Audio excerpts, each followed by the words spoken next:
ৰাণা গোস্বামীয়ে যদি ভাবিছে যে অমিত শ্বাহ এজন বিগ শ্বট বহুত ডাঙৰ মানুহ, তেওঁ কেন্দ্ৰীয় চৰকাৰৰ গৃহমন্ত্ৰী, গতিকে সামান্য অসমীয়া গামোচাখন তেওঁৰ ডিঙিত ল'লে তেওঁৰ অপমান হ'ব, বা তেওঁৰ যিমান ডাঙৰ ব্যক্তিত্ব বা তেওঁ যিমান ডাঙৰ পদবীত আছে সেই পদবী হিচাপে সামান্য অসমীয়া গামোচা লোৱাটো তেওঁৰ কাৰণে শোভা নাপায়, বা অসমীয়া গামোচা লৈ তেওঁ নিজকে অপমানিত কৰিব খোজা নাই বা তলত পেলাব খোজা নাই। এনেকৈ যদি ভাবিছে তেনেহ'লে ৰাণা গোস্বামীৰ এই কথাটো দুৰ্ভাগ্যজনক আৰু ধিক্কাৰজনক।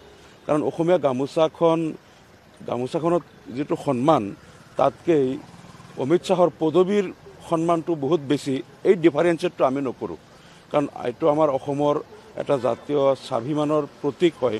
আৰু ইয়াত আমাৰ অসমত যিমান গেষ্ট আহে, নেশ্যনেল পৰ্যায় হওক, ইণ্টাৰনেশ্যনেল পৰ্যায় হওক, আন্তঃৰাষ্ট্ৰীয় পৰ্যায়ৰো কোনো যদি ব্যক্তিত্ব আহে, ৰাষ্ট্ৰসংঘৰো যদি কোনো ৰাষ্ট্ৰসংঘৰ সচিব প্ৰধান বা আন কোনোবাও যদি অসমত আহে, আমি ভাবোঁ যে আমাৰ অসমবাসীয়ে দিব পৰা সৰ্বোচ্চ সন্মানটো অসমীয়া গামোচা, জাপি এইবিলাকেই হ'ব, যিবিলাক আমাৰ অসমীয়া কলা সংস্কৃতিৰ অংগ।